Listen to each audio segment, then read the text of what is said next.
आनन्दे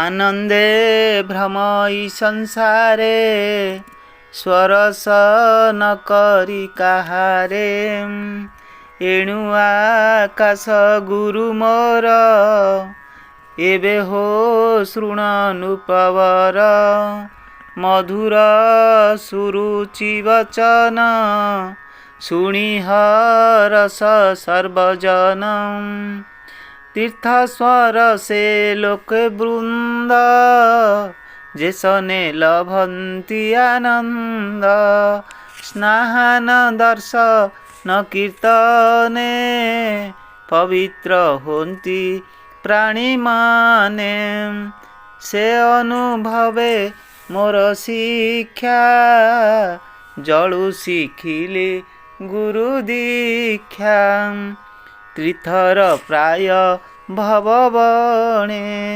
भ्रमई जन परित्राणे जेणु तु मोर कळेबर सुदीप्त तेज बलियार केवल मात्र मौदर एणु मु लोके भयंकर केवल ध्यान जोग बळे भोजन करे सर्वघरे एणु मु अग्नि गुरुकारी लोके भ्रमई देहधारी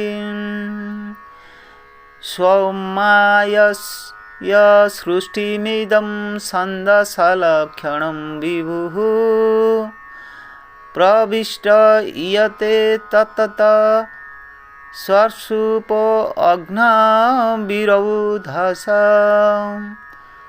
अग्नि जैसने सर्व खाई विचारे दोष गुण नाही जन्म मरण जरा मृत्यु उभय दुख सुख हेतु ए सर्व गुण बहे देह जीवर नुहे परिग्रह चंद्रर हय वृद्धि जेन्हे कृष्ण शुक्ल पक्ष माने लोकलोचने भ्रांति दिशे अक्षय एक कला शेषे जीवर एमंत व्यवहार स्वभावे अजर अमर ये अनुभवे चंद्र चाही भ्रमई गुरु शिक्षा पाई इंद्रिय गण ए शरीरे भ्रमंती विषय गोचरे जे जा विषय अनुमाने भोग करंती निज स्थाने आत्मार संग नाही तेणे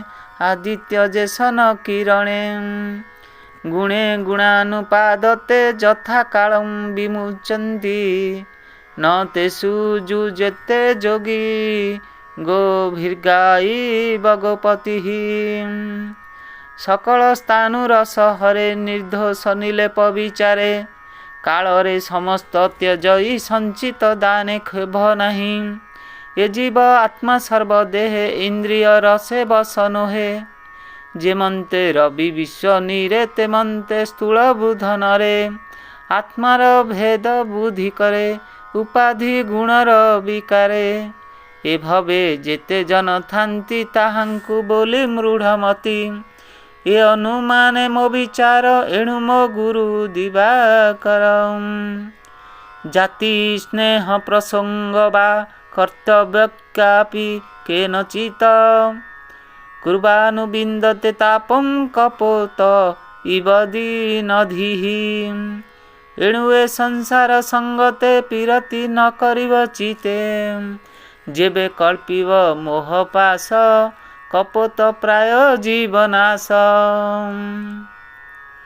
त्यालब्ध्यां लुब्धकः क्रूरः कपोतं गृहमेधिनं कपोत कान कपोतिंच सिद्धार्थं प्रजर्यो गृहम् एवं कुटुम्बं शान्तात्मा द्वन्द्वरामः पवतवत पृष्ठन कुटुम्बं कृपणः सानु बन्धो अवसीदति ଶୁଣ ରାଜନ ତୋ ସମନେ କପୋତ ପକ୍ଷୀ ଘୋର ବନେ କପୋତି ସଙ୍ଗେ ସ୍ନେହ ଭରେ ଅରଣ୍ୟ ଗୃହ ବାସ କରେ କପୋତି ସଙ୍ଗ ଭୋଗ ଆସେ ଦୃଢ଼େ ଯନ୍ତ୍ରିତ ମୋହ ପାସେ ନିତ୍ୟ କରନ୍ତି କ୍ରୀଡ଼ା ରଙ୍ଗ ନିମିଷେ ନ ଛାଡ଼ନ୍ତି ସଙ୍ଗ ସ୍ନେହ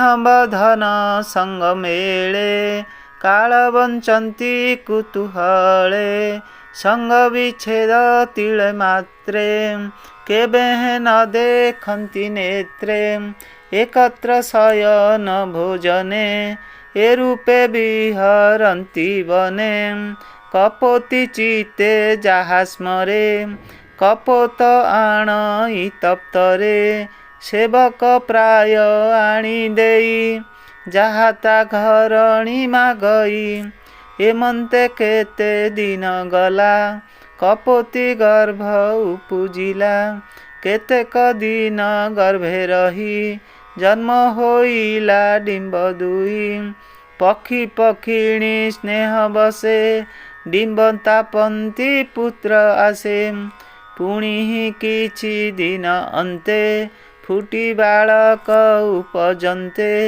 ଅତି କୋମଳ ବେନିକାଏ ଦେଖି ଆନନ୍ଦ ବାପ ମାଏ ସମ୍ଭ୍ରମ ଚିତେ ସେ କପୋତି ନିରତେ ବାଳକ ପୋଷନ୍ତି ପୁତ୍ରଙ୍କ କୋମଳ ବଚନ ଶୁଣତେ ମୁଦିତ ଲୋଚନ ପତଙ୍ଗ ଦେଇଣ ଆହାର ପାଳନ୍ତି ହୋଇ ସ୍ନେହ ଭର ଏମନ୍ତେ ବେନି ଶିଶୁ ପାଳି ପକ୍ଷୀ ସ୍ୱଭାବେ ରୋମାବଳି ଉଠନ୍ତି ବେନି ପୁତ୍ର ଦେହେ ଦେଖି ସାନନ୍ଦ ବାପ ମାଏ ପାଳନ୍ତି ଅଗ୍ନି ସ୍ନେହ ଭରେ ବାଳକ କୋମଳ ଆହାରେ ବିଷ୍ଣୁ ମାୟା ବଳେ ଯନ୍ତ୍ରୀ ପାଳନ୍ତି କପୋତ କପୋତି ଆହାର ଅର୍ଥେ ଏକ ଦିନେ ବନେ ପଶିଲେ ବେନି ଜନେ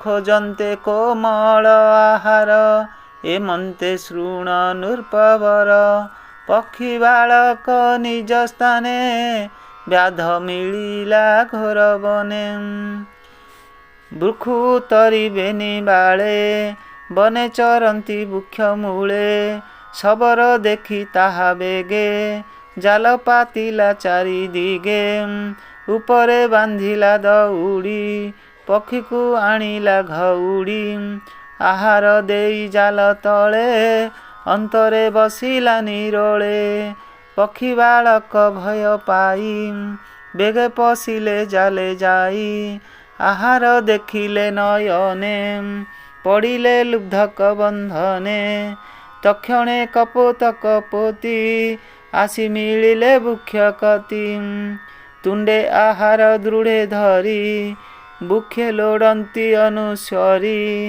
ନ ଦେଖି ଚାହିଁ ଦଶ ଦିଗେ ପୁଣି ଦେଖନ୍ତି ଭୂମି ବାଗେ ବନ୍ଧନ ଜାଲ ମଧ୍ୟ ଦୃଢ଼େ ବେନି ବାଳକ ଧଡ଼ ପଡ଼େ ଉଡ଼ନ୍ତି ପ୍ରାଣର ବିକଳେ ନାଦ କରନ୍ତି କୋଳାହଳେ ଦେଖି କପୋତି ଦୁଃଖ ଚିତେ ଭୂମିରେ ପଡ଼ି ମୋହ ଗତେ ବାଳକ ଦେଖି ଜାଲ ତଳେ କାନ୍ଦଇ ଜୀବନ ବିକଳେ ବାଳକ ସ୍ନେହ ଭର ଆସେ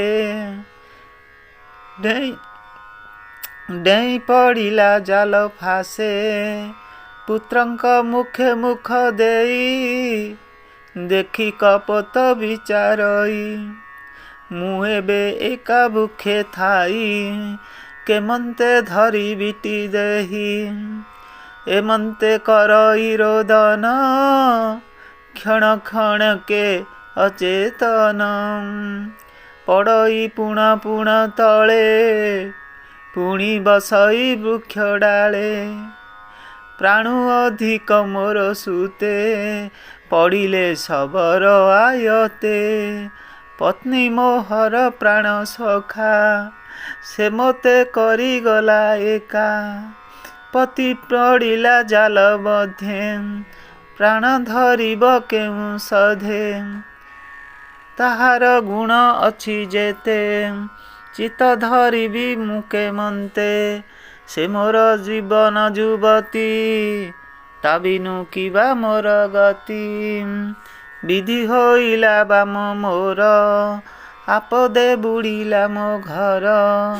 ଏଣେକ ଶଣେ ବନେ ରହି ମୋ ପ୍ରାଣ ଥିବା ନ ଯୋଗାଇ। ଏ ଘୋର ବନେ ଗୃହୀ ପଣେ ମୋ ଜନ୍ମ ଗଲା ଅକାରଣେ। ଗୃହ ଆଶ୍ରମ ମୋ ପୀରତି କାମେ ନ ପୁରିଲା ମୋ ମତି। ବିଧାତା ମୋତେ ବାମ ହୋଏ ବନ୍ଧନେ ପଡ଼ିଲେ ମୋ ପୋଏ। ଏ ପତିବ୍ରତା ଶିରୋମଣି ମୋହର ପ୍ରାଣର ଘରଣୀ। ଆହାର ପାଣି ଯେତେବେଳେ ମୁହିଁ ଭୁଞ୍ଜଇ ବୃକ୍ଷ ଡାଳେ। ତେବେ ସେ ଭୁଞ୍ଜେ ମୋ ଘରଣୀ ମୋ ବିନା ନ ଭକ୍ଷଇ ପାଣି। ସେ ମୋତେ ଛାଡ଼ି ଗୃହ ମଧ୍ୟେ ସ୍ୱର୍ଗେ ଚଳିଲା ମନ ସାଧେ। ସକଳ ସୁଖ ମୋର ଗଲା ପୁତ୍ର ସଙ୍ଗତେ ପତ୍ନୀ ମଲା। ଏମନ୍ତେ ବୋଲଇ ବିଳାପେ କାନ୍ଦଇ ଅତି ମନସ୍ତାପେ।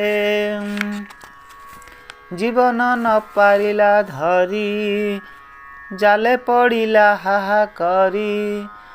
ନ ଦେଖି ସବର ତୋଷ ମନ ପିଞ୍ଜରେ ଥୋଇଣ ବହନ। କପୋତ କପୋତୀ ବାଳକ ଘେନିଣ ଚଳଇ ଲୁବ୍ଧକ। ବେଗେ ଚଳିଲା ନିଜ ପୁରେ ଶୁଣ ରାଜନ ତୋଷ ଭରେ। ଏ ରୂପେ ସ୍ନେହ ଅବଲମ୍ବୀ ସଂସାରେ ବନ୍ଦୀ ଯେ କୁଟୁମ୍ବୀ। ଦୁଃଖ ସହଇ ଏ ଶରୀରେ ନିତ୍ୟ କୁଟୁମ୍ବ ପୋଷିବାରେ। ନିରତେ ଆକୁଳ ହୃଦୟ ଏଣୁ ବୋଲଇ ଦୁଃଖମୟ। ଧର୍ମେ ବଞ୍ଚିତ କଳେବରେ ମଜଇ ଏ ଘୋର ସଂସାରେ। ତୁ ଯେବେ ବୁଝି ମୋ ବଚନ ହେ ରାଜା ସ୍ଥିର କର ମନ। ଦେଖ ମନୁଷ୍ୟ ଦେହ ମୋର କେବଳ ମୁକତିର ଦ୍ୱାର। ଏ ଦେହ ପାଇ ମହି ହେଳେ ଏ ଦେହ ପାଇ ମହି ତଳେ। ହେଳେ ତରନ୍ତି ଭବ ଜଳେ। ଦୁର୍ଲଭେ ପାଇ ଏ ଶରୀର କୁଟୁମ୍ବେ ଦୃଢ଼ ମତି ଯାର। ଦିନ ବଞ୍ଚଇ ଦୁଃଖ ସୁଖେ ଅନ୍ତେ ପଡ଼ଇ କୁମ୍ଭୀ ପାଖେ। ଏ ଭାବେ ବୁଝିଲି ସଂସାର ଏଣୁ କପୋତ ଗୁରୁ ମୋର। ଏବେ ତୁ ଶୁଣ ଏକ ଚିତେ ଭାବେ କହିଲି ମୁହିଁ ଯେତେ। ଏ ଭାବେ ବୁଝଇ ସଂସାର ବୋଲଇ ନିଗମ ଗୋଚର। ଏଣୁ ସଂସାର ପ୍ରାଣୀ ହିତେ ଭଣଇ ବିପ୍ର ଜଗନ୍ନାଥେ। ଇତି ଶ୍ରୀମଦ୍ଭାଗବତେ ମହାପୁରାଣେ ପରମାହଂସଂ ସହିतं 82 ଏକାଦଶ ସ୍କନ୍ଧେ ଶ୍ରୀକୃଷ୍ଣ ଉଦ୍ଧବ ସମ୍ବାଦେ କପୋତାଖ୍ୟାନ ବର୍ଣ୍ଣନେ ନାମ 8ମ ଅଧ୍ୟାୟम्।